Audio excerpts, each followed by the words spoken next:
당신은 어디 갔다 왔어? 그냥 앞에서 친구 좀 만나고 왔어. 또 뭐가 의심스러워서 물어보는 거야? 아니야. 그냥 저녁 먹고 온 건지 궁금해서 물어본 거야. 당신 좋아하는 김치찌개하고 콩나물 무침 했는데 저녁 먹자. 갑자기 왜 이래?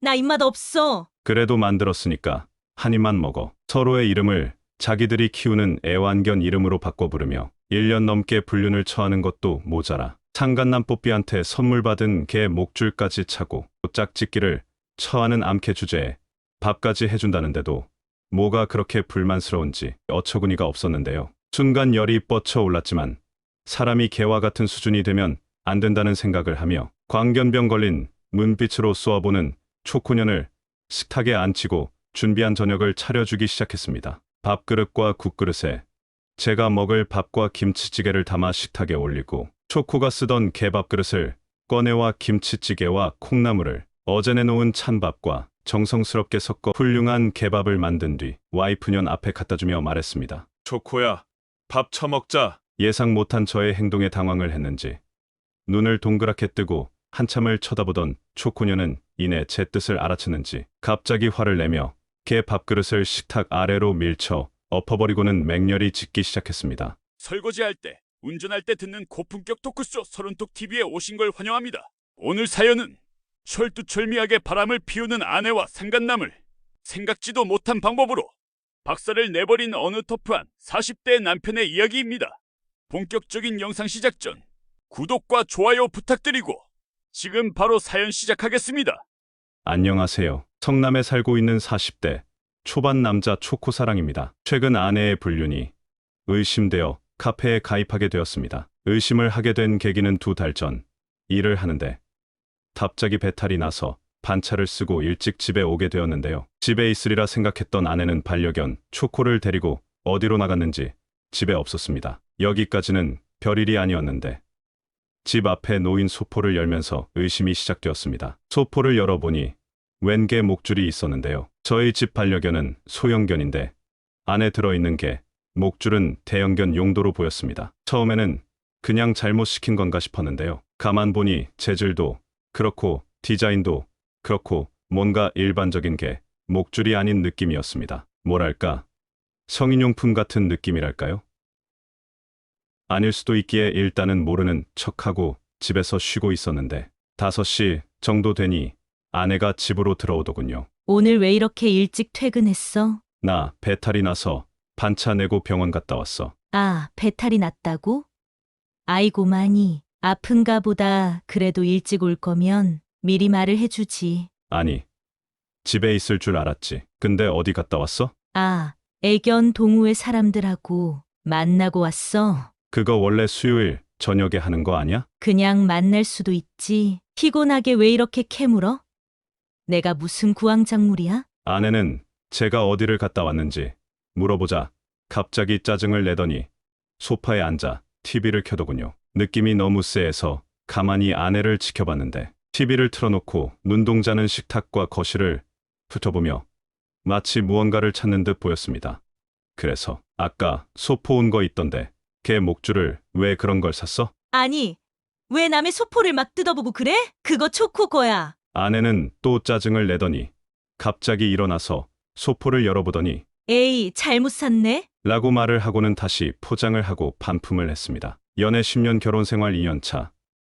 총 12년을 만난 사람이기에 지금 와이프의 표정과 말투가 정말 부자연스럽다고 느껴졌고 그때부터 한 달 정도 아내를 지켜봤는데요. 그동안은 회사 일도 바쁘고 정신이 없어 그냥 그러려니 지나쳤던 모습들에서 아내가 바람을 피우고 있을 것 같다는 확신이 생기기 시작했습니다. 제가 아내가 바람을 피우고 있다고 생각하는 이유를 정리해봤는데요. 회원님들께서 한번 읽어보시고 이게 바람 징후가 맞는지 판단을 좀 부탁드리겠습니다. 우선 집에서 핸드폰을 보는 시간이 정말 많이 늘어났습니다. 제가 퇴근을 하고 와도 간단하게 인사만 하고 계속 핸드폰만 붙잡고 있는데요. 저녁밥을 같이 먹을 때나 휴일에 놀러를 갈 때도 하루 종일 핸드폰을 보고 있습니다. 누구랑 그렇게 연락을 하냐고 물어보면 그냥 동호회에서 만난 언니하고 연락을 하고 있다고 하네요. 무슨 연락을 그렇게 재미있게 하냐며 저도 좀 보겠다고 하니 기겁을 하면서 여자들끼리 하는 대화라 보여주기 싫다고 하더군요. 두 번째는 외모 치장입니다. 아내는 원래 뚱뚱한 사람이 아니었고 지금도 적정 체중인데요. 몇 달 전부터 다이어트를 해야겠다며 저녁에 운동을 나가곤 합니다. 그리고 평소에는 관심도 없었던 피부 시술을 받고 아는 언니와 화장법 수업을 듣고 있습니다. 의심이 시작되기 전에는 그냥 외모 치장에 관심이 생겼구나 정도였는데 이제는 바람 때문에 저러나 라는 생각이 드네요. 세 번째는 늘어난 저녁 약속입니다. 신혼 초에는 항상 집에서 저를 기다렸던 아내가 요 1년 사이에 저녁 약속이 정말 많아졌습니다. 제가 퇴근을 하면 보통 저녁 7시 정도가 되는데요. 그때까지 집에 돌아오지 않는 경우도 있고 가끔씩은 친구들과 술을 많이 마시고 새벽에 들어오는 경우도 있습니다. 문제는 그 친구들이 처음 듣는 친구들이라는 점입니다. 10년 연애를 하다 보니 웬만한 아내 친구들은 전부 알고 있는데요. 요 몇 달 사이에 만나는 친구들은 오랜만에 연락된 동창이나 예전 연구원에서 일할 때 알게 된 직장 동료들입니다. 뭐 그럴 수도 있기는 한데 의심하는 눈으로 보니 참 이상하네요. 마지막 네 번째는 감정 기복입니다. 본래 항상 침착하고 자신의 기분을 잘 표현하지 않던 아내가 몇 달 사이 감정 기복이 정말 심해졌습니다. 어떤 날은 별다른 이유도 없이 콧노래를 부르며 저에게 잘해줄 때가 있고 또 어떤 날은 꼬투리를 잡고 짜증을 부리면서 싸움을 걸기도 합니다. 안 그랬던 사람이 왜 저러나 싶은데 이것도 바람과 연관이 있는지 궁금하네요. 회원님들, 제가 의처증인지 아니면 정말로 아내가 바람을 피우는 것인지 헷갈리는 상황입니다. 부디 지혜로운 의견 부탁드리겠습니다. 안녕하세요 회원님들. 초코사랑입니다. 어제 올린 글에 많은 분들이 댓글을 달아주셨는데요. 대부분의 회원님들이 90% 이상 바람일 가능성이 높다고 이야기를 하셨습니다. 의심이 점점 확신으로 변하니 정신적으로 너무 버티기가 힘든 상황이네요. 오늘 아내와 이야기를 해야겠습니다. 초코사랑입니다. 어제 저녁 글을 쓰고 아내와 이야기를 했는데요. 아내는 자신이 무슨 바람이냐며 화를 냈습니다. 그러면서 그 자리에서 자기 핸드폰을 열어 보여줬는데요. 카톡을 열어보니 정말로 불륜을 의심할 만한 대화는 없었습니다. 다만 반려견 동호회를 같이 다니고 있는 김민이라는 고등학교 여자 동창과의 카톡이 마음에 걸렸습니다. 서로 카톡을 하다 보면 다양한 주제로 이야기를 하는 게 보통인데요. 김민희와 아내가 나눈 대화는 뭔가 이상했습니다. 1년 가까이 주고받은 내용이 온통 저의 반려견 초코와 김민희가 키우는 뽀삐 이야기뿐입니다. 카톡 사진을 찍어 보내드릴 테니 봐주시길 바랍니다. 초코 보고 싶다. 나도 뽀삐 보고 싶다. 오늘 중원구청에서 만날까? 크크 안 돼. 오늘 남편하고 저녁 먹기로 함. 에잉, 알겠어. 즐거운 시간 보내. 대신 내일 점심에 콜? 좋아 좋아, 만나면 초코 이뻐해줘야지. 나도 뽀삐하고 신나게 놀아야겠다. 이런 식의 대화가 벌써 1년째 계속되고 있었는데요. 별다른 대화 내용도 없이 매일 뽀삐를 보고 싶다, 코코를 보고 싶다라는 말만 주고받습니다. 현재 아내는 핸드폰 비번을 해제해주고 편하게 보라고 저에게 준 상황입니다. 제가 오해를 한 걸까요? 안녕하세요 회원님들. 초코사랑입니다. 2주 전 글을 쓰고 많은 회원님들이 불륜의 정황은 충분한데 마땅한 증거가 없다는 게 이상하다며 일단은 더 이상 말을 꺼내지 말고 지켜보라고 하셨는데요. 사실 아직도 아내의 불륜 가능성이 믿기지 않아 아내에게 조심스럽게 요즘 외출이 너무 잦고 술자리에서 밤늦게 들어오는 날이 너무 많다며 외출을 조금 자제해달라고 이야기를 했는데 도무지 대화가 되지 않았습니다. 아니, 당신 요즘 진짜 왜 그래? 의처증이야?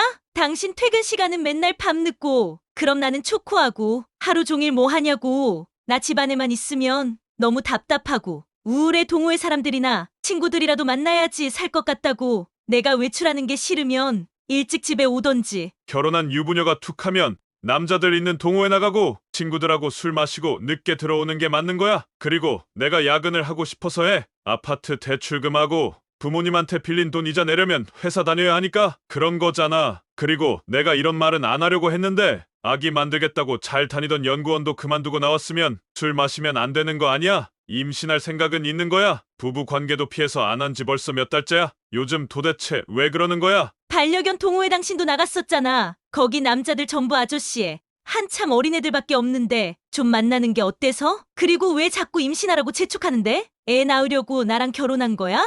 어떻게 말을 그따위로 해? 내가 관계하기 싫어서 안 하냐고? 허리가 아파서 관계를 못 한다고. 내가 몇 번을 말해? 그리고 은근슬쩍 혼자 돈 번다고 유세 떠는 것 같은데 나도 당신하고 결혼 안 했으면 혼자 돈 잘 벌고 살았어. 뭐 여자라고 하루 종일 집안에 처박혀서 집안일만 하라는 거야? 당신이야말로 요즘 왜 이래? 잊혀진 걸린 미친놈처럼 왜 그러냐고. 결국 대화는 싸움으로 끝나고 한동안 냉전 상태가 되었는데요. 말싸움 이후 외출을 자제하던 아내는 또 좀이 쑤셨는지 어젯밤 반려견 동호회를 나갔다 온다며 외출을 했습니다. 저는 회사 일이 바빠 야근을 하는 상황이라 일단은 알겠다고 이야기를 했는데요. 저녁 9시쯤 퇴근을 하는데 아파트 입구에서 아내가 웬 소나타에서 내리는 걸 봤습니다. 저희 살고 있는 집은 중원구청과 가까워서 차를 탈 거리도 아니라 너무 이상했습니다. 운전자가 남자인지 아닌지 확인하고 싶었는데 신호 때문에 확인을 못했는데요. 급히 주차를 하고 집으로 들어가 모르는 척 반려견 동호회 다녀온 거냐고 물으니 반려견 동호회 간다고 했으니까 반려견 동호회를 갔다 왔겠지. 왜 또 묻는 거야? 라며 신경질을 내고는 바로 샤워를 하러 들어가길래 몰래 핸드폰을 열어봤는데요. 또 미니와 카톡을 했더군요. 오늘 너무 재미있었음 크크. 초코는 왜 이렇게 귀여운 거야? 나도 오늘 뽀삐하고 노는 게 너무 재미있었어. 크크 뽀삐 내가 데리고 살고 싶네. 데리고 살던지. 크크 고민 좀 해보고. 크크 난 이제 집에 왔고 씻어야겠다잉. 오키, 알겠어용. 나도 오늘 초코하고 더럽게 놀아서 깨끗하게 씻어야겠다 크크크. 대화 내용은 이상하지 않은데 뭔가 자꾸 느낌이 이상합니다. 회원님들은 어떻게 생각하시는지요? 정말로 제가 의처증에 걸린 걸까요? 어제 글을 쓰고 천지창조님이 생각지도 못한 답변을 주셨습니다. 천지창조님은 아내가 상간남을 김민희로 저장을 해놓은 것 같고 바람을 피우는 것을 안 들키기 위해서 서로의 이름을 자신들의 반려견 이름으로 바꿔 부른 것 같다고 하셨는데요. 그렇게 했더니 이해가 안 가던 카톡들이 앞뒤가 맞았습니다. 뽀삐 요즘 운동한다고 하더니 힘 세졌더라? 나 진짜 깜짝 놀람. 크크 오늘 초코 입고 온 강아지 팬티 진짜 예쁘더라. 오늘 애견 호텔 예약했어. 뽀삐는 2시에 들어감. 그중 가장 저를 열받게 했던 카톡은 다음에는 초코 목줄 채우고 놀고 싶다. 사줘 크크 채워줄게. 오, 진짜? 이쁜 걸로 사주게 크크. 지금 보니 예전에 아내가 잘못 샀다고 말했던 게 목줄은 아내가 산 게 아니라 상간남이 사준 거였고 초코한테 쓰려고 샀던 게 아니라 자기가 쓰려고 했던 거네요. 이 개새 X들. 개를 좋아하더니 개가 되어버렸나 봅니다. 내일 당장 탐정 고용해서 뒤를 캐봐야겠습니다. 상간남이 자기 따먹을 때 쓸 개 목줄을 집으로 보내다니 정말 말로 표현 못할 분노가 생기네요. 앞으로 아이디를 초코 사랑해서 개장수로 바꾸려고 합니다. 안녕하세요, 개장수입니다. 2주 전 아내의 불륜을 확신하고 탐정을 고용해 뒤를 캐봤는데요. 진짜 어처구니가 없더군요. 2년 넘은 일주일에 무려 4번을 만나 모텔을 드나드는 사이였습니다. 제가 출근을 하면 아니 앞으로는 초코라고 불러야겠네요. 초코년의 하루 일과는 정말 놀라울 정도로 규칙적인데요. 반려견 초코를 데리고 오전 11시 정도의 산책을 나가 1시간 정도 중원구청 뒤편 운동장에서 산책을 하고 수진역 인근에 있는 모텔촌에 있는 XX 모텔에 들어갔다가 3시간 정도 뒤에 나온다고 합니다. 탐정님께서는 혼자 숙소에 들어갔다가 나오는 건 증거가 될 수 없어 일단 초코년을 보내주고 기다리니 10분 정도 뒤에 웬 30대 정도 되는 남자가 치와와를 데리고 나왔다고 하셨습니다. 한 번이면 우연이겠지만 매일 루틴처럼 같은 시간, 같은 모텔, 같은 남자가 나중에 나오는 걸 보고는 이 남자가 상간남이라 확신하여 뒤를 밟으셨다고 하네요. 상간남은 모란역 뒤편에 있는 낡은 빌라에 거주를 하고 있고 다행히 집 주소까지 확인을 할 수 있었다고 하셨습니다. 그러면서 그 남자의 사진을 보여주셨는데 얼굴 보고 한숨이 절로 나왔습니다. 반려견 동호회 회장이더군요. 개를 너무 좋아해 무슨 반려견 협회의 부회장을 하고 있고 나중에 유기견 보호소를 차리는 게 꿈이라며 해맑게 웃던 새끼. 그렇게 개를 사랑한다고 하더니 결국 개하고 짝짓기를 하네요. 소송에 필요한 확실한 증거는 구하지 못했지만 끝까지 노력해주신 탐정님 덕분에 상간남 새끼, 앞으로는 뽀삐라고 부르겠습니다. 뽀삐의 집 주소까지 알게 되었는데요. 탐정님은 확실한 증거를 못 찾은 게 너무 죄송하다며 두 견공들이 행동하는 게 굉장히 철두철미했다고 하셨습니다. 아마 둘 중 하나가 상간소송에 지식이 있는 사람일 가능성이 높다고 하셨는데요. 특히나 아내가 핸드폰을 오픈해줬다는 이야기를 하자 불륜 배우자가 핸드폰을 오픈하는 건 배우자를 속일 수 있다는 자신감이 있기 때문입니다. 아내분께서 상당히 고단수인 것 같습니다. 그래도 걱정하지 마세요. 꼬리가 길면 반드시 밟히게 되어 있습니다. 일단 탐정님이 너무 믿음직스러워 다음 주 또 뒤를 밟아달라고 요청했습니다. 빼박 증거만 찾으면 바로 상간소송하고 초코년 제가 사는 집에서 내보내야겠습니다. 개장수입니다. 2주 전 글을 쓰고 한동안 글을 못 썼는데요. 우선 현재 상황 말씀드리면 유능한 탐정님이 결국 두 견공이 모텔에 들어가는 사진을 찍는데 성공했고 추가 증거를 찾기 위해 초코의 노트북과 핸드폰을 샅샅이 뒤져 둘이 성관계를 했다는 확실한 대화 내용과 성관계, 도중 찍은 사진까지 추가적으로 찾았습니다. 초코녀는 개 목줄을 하고 짝짓기 하는데 패티쉬가 있는지 개 목걸이를 하고 사진을 찍었는데요. 얼굴을 가리고 찍은 사진이지만 착용하고 있는 결혼반지가 같이 찍혀 정황 증거가 될 수 있는 사진이라고 하셨습니다. 아울러 둘이 규칙적으로 다니던 모텔의 CCTV 확인 요청을 했고 시간차는 있지만 둘이서 같은 호실에 들어가는 영상도 확인을 했습니다. 살고 있는 빌라는 등기부등본을 확인해 보니 뽀삐 명의가 아니었는데요. 우편물 확인해서 거기에 살고 있는 걸 확실히 확인했습니다. 오늘 오전 변호사 선임해서 상간소송 위임하고 돌아왔고요. 이혼 소송은 안 합니다. 아니, 못합니다. 아파트 분양 때문에 아직 혼인신고를 안 하고 살고 있었는데요. 이사하고도 일이 바쁘고 귀찮아서 안 했던 혼인신고가 이렇게 신의 한 수가 될지 몰랐습니다. 이제 초코년 뽀삐가 살고 있는 집으로 분양 보낼 준비해야겠습니다. 모란역과 수진역 사이에 있는 수많은 모텔 중에 왜 하필이면 그렇게 여인숙같이 낡은 모텔을 드나드나 궁금했는데요. 알아보니 반려견 출입이 가능한 모텔이었습니다. 저랑 연애할 때는 숙소가 조금만 더러워도 발작을 하면서 컴플레인 걸던 년이었는데 개가 되더니 취향도 변했나 봅니다. 초코년의 불륜 사실을 알고 한동안 분노와 우울감에 빠졌는데요. 생각해 보니 혼인신고도 안 했고 늙어서 임신도 못하는 여자 갖다 버리고 새로 결혼하는 게 낫겠다는 생각이 들어 요즘은 담담합니다. 이제 우울함은 잠시 내려놓고 사람 알기를 우습게 아는 정신 나간 암캐와 숙회 2마리 된장 발라 보신탕집에 보내주렵니다. 개장수입니다. 마지막 글을 쓰고 3주가 지났고 바로 어제 상간소송장이 뽀삐 새끼한테 도착하기 이틀 전 초코년에게 상간소송 사실을 알렸습니다. 초코년에게 아무 말도 없이 반차를 쓰고 집에 들어오니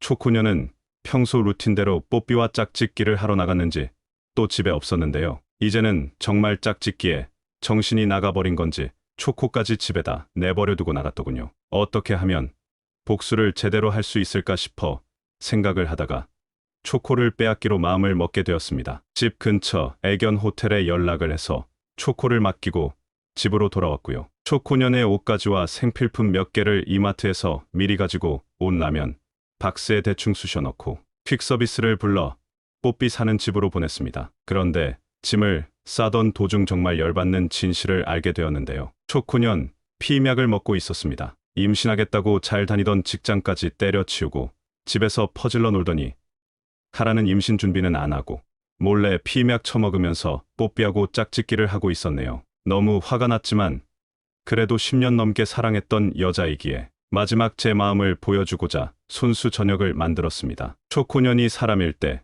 제일 좋아했던 음식인 김치찌개와 콩나물 무침을 직접 만들고 잠시 소파에 누워 쉬고 있었는데요. 오늘은 짝짓기가 길어졌는지 평소 루틴보다 1시간 정도 늦게 귀가를 했습니다. 얼굴을 보니 뽀삐에게 잘 보이려고 했는지 화장도 열심히 했더군요. 예상치 못하게 제가 집에 있자 깜짝 놀랐는지 뭐야? 언제 집에 왔어? 난 방금 왔지. 왔으면 왔다고 말을 하지. 당신은 어디 갔다 왔어? 그냥 앞에서 친구 좀 만나고 왔어. 당신 좋아하는 김치찌개하고 콩나물 무침 했는데 저녁 먹자. 갑자기 왜 이래? 나 입맛 없는데. 그래도 만들었으니까 한 입만 먹어. 서로를 키우는 게 이름으로 불러주며 1년 넘게 불륜 처하는 것도 모자라 상간남. 뽀삐한테 선물 받은 개 목줄까지 차고 짝짓기를 처하는 암캐 주제에 밥까지 해준다는데도 뭐가 그렇게 불만스러운지 어처구니가 없었는데요. 순간 열이 뻗쳐 올랐지만 사람이 개와 같은 수준이 되면 안 된다는 생각을 하며 광견병 걸린 문빛으로 쏘아보는 초코년을 식탁에 앉히고 준비한 저녁을 차려주기 시작했습니다. 밥그릇과 국그릇에 제가 먹을 밥과 김치찌개를 담아 식탁에 올리고 초코가 쓰던 개밥그릇을 꺼내와 김치찌개와 콩나물을 어제 내놓은 찬밥과 정성스럽게 섞어 훌륭한 개밥을 만든 뒤 와이프년 앞에 갖다주며 말했습니다. 초코야, 밥 처먹자. 예상 못한 저의 행동에 당황을 했는지 눈을 동그랗게 뜨고 한참을 쳐다보던 초코녀는 이내 제 뜻을 알아챘는지 갑자기 화를 내며 개 밥그릇을 식탁 아래로 밀쳐 엎어버리고는 맹렬히 짖기 시작했습니다. 너 미쳤어? 이게 지금 뭐하는 짓거리야? 그리고 초코 어디 갔어? 집에서 개 2마리는 키우기 싫어서 1마리는 갖다 팔았다. 그나저나 반찬이 마음에 안 들면 말을 하지. 개밥 아깝게 뭐하는 짓이냐? 무슨 소리야? 초코를 팔았다고? 그래, 모란시장에 갖다 팔았다. 진짜 팔았어? 너 진짜 미쳤구나. 어떻게 우리 초코를 갖다 팔아? 네가 사람이야? 그럼 사람이지. 그리고 오늘 남은 초코 1마리도 집에서 쫓아내려고. 뭐라는 거야, 이 미친 섹스야? 진짜 왜 이래? 초코녀는 안방과 작은 방들을 뛰어다니며 자신의 동족을 찾아다녔는데요. 정말로 초코가 집에 없다는 걸 알게 되자 시베리안 허스키가 우는 것처럼 울부짖기 시작했습니다. 너는 견종이 뭔가 궁금했는데 늑대과인가 보다 하울링을 잘하네. 초코 어딨어? 당장 말해. 너 이거 불법이야. 내가 경찰에 신고할 거야. 닥쳐라. 기억 안 나냐? 초코 내 돈 주고 내가 산 게다. 내가 내 돈 주고 산 거 내가 팔았는데 뭐가 문제야? 한참을 미친 사람처럼 울던 초코는 이내 저를 죽일 듯한 표정으로 노려보며 말하더군요. 왜? 뭐가 문젠데? 도대체 요즘 왜 이래? 진짜 정신병자 된 거야? 정신병원에 넣어줄까? 저는 아무 말 없이 준비했던 뽀삐와 초코의 즐거운 데이트 사진을 꺼냈습니다. 초코는 잠깐 당황한 듯 사진을 뚫어져라 쳐다보더니 이게 뭐가 문젠데? 동호회장하고 밥 몇 번 먹은 게 그렇게 문제야? 내가 이 사람하고 숙소를 갔어? 뭘 했어? 그리고 너 나 미행한 거야? 이제 의처증에 걸리더니 이제는 스토킹까지 하는 거야? 진짜 소름 끼친다. 밥을 처먹으려면 밥만 처먹지. 손은 왜 잡고 다니는 건데? 그리고 이것도 봐라. 저는 핸드폰을 꺼내두리 주고받은 카카오톡을 보여주기 시작했습니다. 오늘 초코가 선물해준 목줄 해줘서 너무 행복했어. 크크, 오늘 뽀삐 정말 좋았나 봐. 평소보다 훨씬 건강하더라. 크크 초코도 목줄하는 게 마음에 들었는지 평소보다 더 크게 울던데. 맞아, 그런가 봐. 다음에 목줄 또 해봐야겠어. 초코녀는 역시 예상대로 자신만만한 목소리로 반박을 하더군요. 이게 뭐? 미니 뽀삐하고 초코 이야기한 건데 뭐가 문젠데? 저는 아무 말 없이 초코년이 속옷바람에 개 목줄을 하고 찍은 사진과 모텔에서 드나드는 사진을 보여줬습니다. 자기가 봐도 할 말이 없는 빼박 증거가 나오자 객검을 씹은 것처럼 조용해지더군요. 네 옷하고 뽀삐가 좋아하는 네 빨간 팬티까지 내가 이쁘게 정리해서 뽀삐 집으로 보냈다. 넌 이제 파양이다. 앞으로는 뽀삐네 집에서 살아라. 그리고 상간소송도 했으니까 빨리 가서 뽀삐하고 상간소송 준비하렴. 그리고 임신하기 싫으면 그냥 임신하기 싫다고 하지. 뭘 피맥까지 처먹고 살았냐. 으휴. 모든 비밀이 들통나자 초코는 광견병에 걸린 것처럼 새빨개진 눈으로 한참을 노려보더니 그렇게 집을 나가버렸는데요. 글을 쓰는 지금까지도 속이 너무 시원해서 콧노래가 절로 나옵니다. 변호사에게 물어보니 상간 증거는 확실해서 거의 100% 승소 예정이고 사실혼 관계의 혼인, 기간도 짧아서 재산 분할도 쉽게 될 거라고 이야기하시더군요. 앞으로 시간 나면 또 글 쓰도록 하겠습니다. 그동안 많은 조언과 격려해 주신 회원님들에게 진심으로 감사드립니다. 개장수입니다. 4일 전 뽀삐에게 상간소송장이 도착했는데요. 오늘 뽀삐에게 장문의 문자가 왔네요. 제가 정말 죽을 죄를 지었습니다. 하지 말았어야 했는데 한순간의 감정을 이겨내지 못해 남편분에게 너무 큰 죄를 지었습니다. 너무 큰 죄를 지었기에 당연히 그에 합당한 위자료를 드리고 싶은데요. 정말 죄송하게도 저는 현재 아르바이트를 하면서 하루하루 겨우 살아가고 있는 상황이라 말씀하신 위자료 2천만 원은커녕 변호사도 선임할 능력이 안 되는 사람입니다. 염치 없지만 부디 선처 부탁드리겠습니다. 이 미친놈은 2천만 원도 없는 놈이 유부녀를 건드렸네요. 일단 어떻게 엿먹일지 고민 좀 한 뒤에 만나봐야겠습니다. 그나저나 초코는 무슨 생각으로 얘랑 짝짓기를 했던 걸까요? 안녕하세요. 개장수입니다. 일주일 전 상간남, 아니 상간견 뽀삐를 만났습니다. 초코하고 떡치고 다닐 때 보여준 신나는 표정은 어디 가고 보신탕집 앞에 묶여있는 누렁이 마냥 죽을 상을 하고 있더군요. 저를 보자마자 달려나와 고개를 숙이며 죄송합니다. 죄송합니다를 연발하길래 그만하라고 했습니다. 정말 죄송합니다. 제가 너무 큰 잘못을 했습니다. 하지만 보상을 해드리고 싶어도 해드릴 수 있는 게 전혀 없습니다. 염치 없지만 제발 한 번만 용서해 주시면 안 될까요? 제발 부탁드립니다. 닥쳐라 뽀삐야. 사내 새끼가 불알 달고 태어났으면 자기가 선택한 일에는 책임을 지는 게 당연한 거다.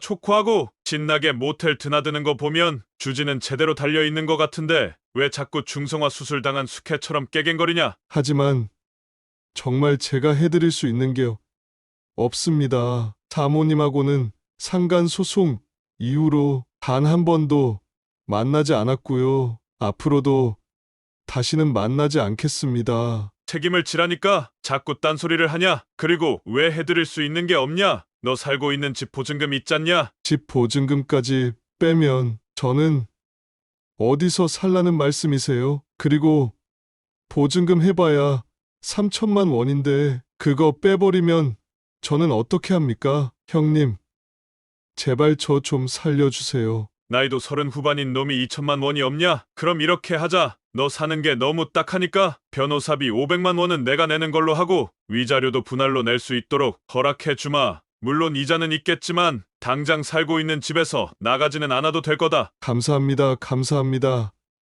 열심히 일해서 꼭 갚겠습니다. 하지만 조건이 있다. 네가 키우는 뽀삐 나한테 넘겨라. 아니, 뽀삐는 안 됩니다. 뽀삐는 제 가족이나 다름없는 아이예요.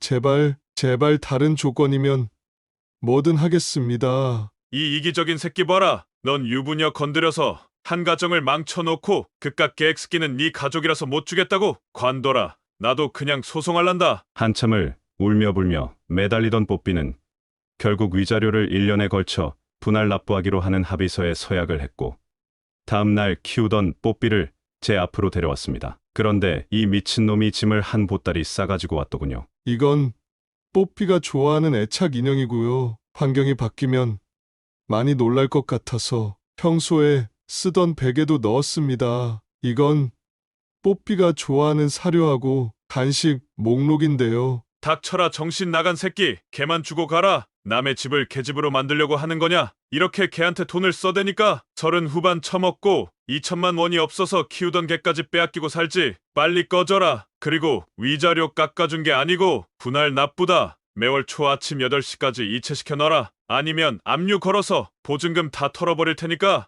이 미친놈이 진짜 걔를 좋아하긴 좋아했는지 정말 눈물 콧물을 질질 흘리며 쳐울더군요. 무튼 뽀삐는 초코하고 같이 내일 시골 사는 고모네 집에 갖다 줄 생각입니다. 좀 잔인한가 싶은데 두 견공들이 1년 넘게 저를 속였던 걸 생각하면 아직도 용서가 안 되네요. 개장수입니다. 이틀 전 뽀삐와 초코를 횡성에 있는 고모네 갖다 주고 돌아오는 길에 초코년이 자꾸 전화질을 하길래 차단을 했는데요. 집에 도착하니 현관 앞에 서 있더군요. 너 그 사람한테 뽀삐 뺏었다며?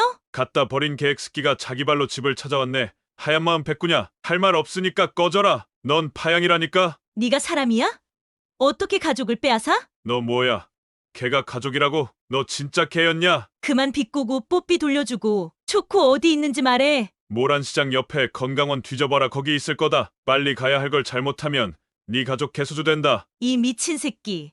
너랑은 무조건 이혼이야. 정신 차려라. 우리 혼인신고도 안 했다. 순간 할 말을 잃었는지 초코년은 씩씩대며 집으로 돌아갔는데요. 참 진짜 왜 저러고 사는지 이해가 안 됩니다. 아마 조만간 재산분할 이야기가 나올 것 같은데요. 기다렸다가 정리되면 또 글 쓰겠습니다. 감사합니다. 개장수입니다. 마지막으로 글을 쓰고 정신 차려보니 9개월이 지났네요. 일단 저는 돌싱이 되어 살고 있습니다. 전처는 예상대로 재산분할 소송을 걸었는데요. 혼인 기간도 짧고 아파트 명의와 분양대금 대부분이 저희 집에서 준 돈이라 전처가 가지고 간 건 혼수에 쓴 돈 정도였네요. 장모님과 장인어른은 전처가 무슨 거짓말을 했는지 전화가 와서는 인생을 그렇게 살지 말라고 화를 냈는데요. 짜증나서 전처가 바람을 피워서 이혼한다고 하니 어버버거리더니 전화를 끊더군요. 원래는 가전제품을 전부 전처한테 돌려주려고 했는데요. 빌트인 되어 있는 가전제품이 많아 그냥 현금으로 이체를 해줬습니다. 그렇게 사시온 관계를 완전히 마무리하고 나니 옛날 생각이 많이 납니다. 저희는 연애를 10년 했는데요. 아내는 저보다 3살 연상이고 대학원 석사 준비 중 만났습니다. 그때 당시 연구원이었던 아내는 제가 박사학위를 딸 때까지 저를 기다려주었고 박사학위 취득 후에도 취업이 늦어지면서 늦게 결혼을 하게 되었는데요. 늦게 결혼을 하다 보니 결혼 당시 아내의 나이가 42살이었습니다. 아이를 갖고 싶었지만 아내가 노산이다 보니 어쩔 수 없이 연구원을 그만두고 전업주부가 되어 임신을 시도했지만 임신은 쉽지 않았고 그렇게 2년이 지나게 되었습니다. 아이가 아쉽지만 그렇다고 불행한 결혼 생활을 했던 건 아닙니다. 저는 판교에 있는 대기업에 취직을 했고 작년에는 분양에 당첨되었던 성남 재개발 아파트가 완공되어 새 아파트로 이사를 가게 되었거든요. 아내와 동거하던 당시 같이 키우고 있었던 요크셔 테리어 초코와 함께 알콩달콩한 시간을 보냈습니다. 그때 생각하면 참 행복했습니다. 성남으로 이사 오고 동네 지리도 익히고 아는 사람도 만들 겸 당근마켓에서 찾은 반려견 동호회에 가입하게 했는데요. 그게 하필이면 그 상간남 뽀삐가 회장으로 있던 동호회였죠. 그냥 매주 수요일 저녁 각자의 반려견을 데리고 나와 사회성을 기르고 필요한 정보를 나누는 모임이었는데 이게 나중에 이런 상황을 만들 줄은 상상도 못했네요. 흥분해서 상간남과 전처하고 싸우고 다닐 때는 괜찮은 줄 알았는데요. 그게 아니었나 봅니다. 혼자 집에 있는 날이면 예전 행복했던 날들이 많이 떠오르곤 합니다. 뭐 시간 지나면 괜찮아지겠죠. 다만 전처가 왜 그랬는지는 영원히 궁금할 것 같네요. 아무튼 저의 불륜 이야기는 여기서 마무리가 되는 듯 싶습니다. 그동안 도와주신 분들 전부 진심으로 감사드립니다. 상간남 뽀삐는 열심히 위자료를 주고 있습니다. 위자료 못 준다고 배째라 하는 상간남들 많다던데 이놈은 예상 외로 근면성실하네요. 이런 성격이니까 모텔도 그렇게 근면성실하게 다녔겠죠. 안녕하세요 회원님들. 개장수입니다. 어제 마음이 복잡한 일이 생겨 글을 씁니다. 벌써 시간이 흘러 1년이 흘렀는데요. 상간남은 그 사이에 위자료와 이자를 한 번도 밀리는 일 없이 성실하게 납부를 해서 완납을 해주었습니다. 이제 정말 불륜의 늪에서 빠져나왔구나 라고 생각을 했는데요. 어제 갑자기 상간남에게 전화가 왔습니다. 뭔데 전화질이냐? 바쁘신데 연락드려 죄송합니다. 아시겠지만 지난주에 위자료와 이자를 전부 입금을 했습니다. 그래. 알고 있다. 그게 왜? 다름 아니고 혹시 뽀삐를 다시 살 수 있을까 싶어 연락드렸습니다. 그래. 입금 한 번도 안 밀리고 성실히 납부했으니 그렇게 해라. 대신 내가 냈던 변호사비 500만 원 네가 내라. 알겠습니다. 날짜 잡아주시면 바로 입금하겠습니다. 감사합니다. 지금이야 개만 봐도 학을 떼지만 한때 개를 키웠던 입장이었기에 뽀삐를 뺐을 때 마음 한구석이 불편했던 건 사실이었는데요. 돈까지 준다니 잘 되었다는 생각이 들었습니다. 그런데 고모 집에 전화를 하니 네가 주고 간 개들 말이냐? 고모부가 벌써 옛날에 잡아먹었지. 개들이 조그만해서 먹을 것도 없더라. 라고 하시더군요. 이걸 진짜 어쩌면 좋을까요? 괜히 죄 없는 개들한테 죄 지은 것 같아 마음이 심란합니다. 그나저나 타이밍도 기가 막히게 1년 동안 연락도 없던 전처년이 갑자기 어제 술 처먹고 연락이 와서는 내가 정말 잘못했어. 나 한 번만 다시 받아주면 안 될까? 나 진짜 이제 다시는 바람 안 피울게. 이 질의를 하더군요. 차피 늙어서 임신도 힘든 여자 만날 생각도 없는데 기분이 참 더럽습니다. 오늘 사연은 여기까지입니다. 잘못은 인간들이 저질렀는데 애꿎은 개들만 잡아먹힌 안타까운 사연이었습니다. 그나저나 전처는 왜 10년을 뒷바라지하고 불륜을 저질러 자신의 인생을 망가뜨린 건지 정말 바람 피우는 사람들의 마음을 이해하지 못하겠네요. 한숨이 절로 나옵니다. 그럼 다음에도 더 흥미롭고 재미있는 이야기로 찾아뵙겠습니다. 마지막으로 구독과 좋아요 부탁드리고 지금까지 서른톡이었습니다. 감사합니다.